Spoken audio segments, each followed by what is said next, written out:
တိတ်ဆိတ်ငြိမ်သက်နေတဲ့အာကာသဟင်းလင်းပြင်ကြီးထဲမှာ Sam Cobb လို့ခေါ်တဲ့နေမင်းကြီးတယောက်တည်းရှိနေခဲ့ပြီးတော့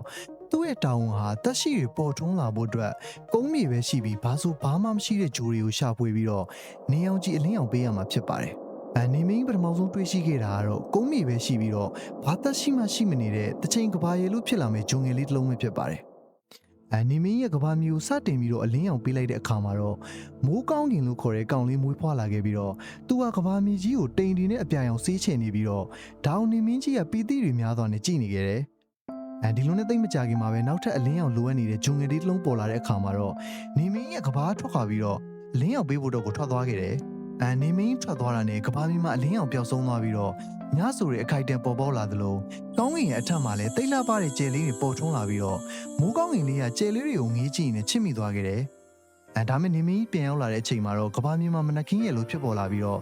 ကျယ်လေးတွေကလည်းရုတ်တရက်ပျောက်ကွယ်သွားခဲ့တယ်။မိုးကောင်းကင်လေးကဒီအဖြစ်အပျက်ကိုတိတ်ကိုဝမ်းနေသွားပြီးတော့မျက်ရည်တွေကျလာတဲ့အခါမှာတော့ကဘာမြေရဲ့သမုတ်တရားကြီးလိုပေါ်ပေါက်လာခဲ့တာဖြစ်ပါတယ်။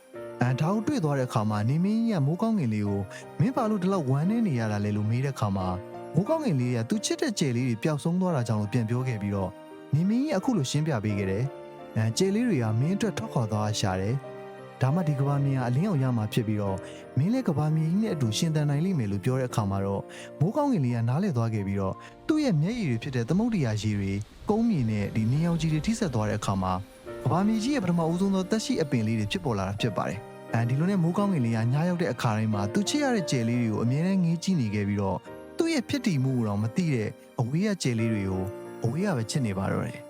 ။တခါတလေတစုံတယောက်ကိုချစ်တယ်ဆိုတာတစ်ဖက်ကကိုယ့်ရဲ့ဖြစ်တည်မှုကိုတော့သိဖို့အတွက်မကြိုးစားမိလိုက်တာက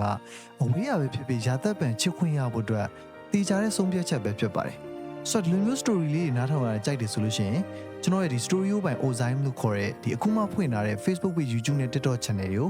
follow and subscribe တဲ့ channel ကူညီပေးသွားကြပါအောင်ကျွန်တော်နောက် video file မှာပြန်ပြီးတော့တွေ့ကြရမယ်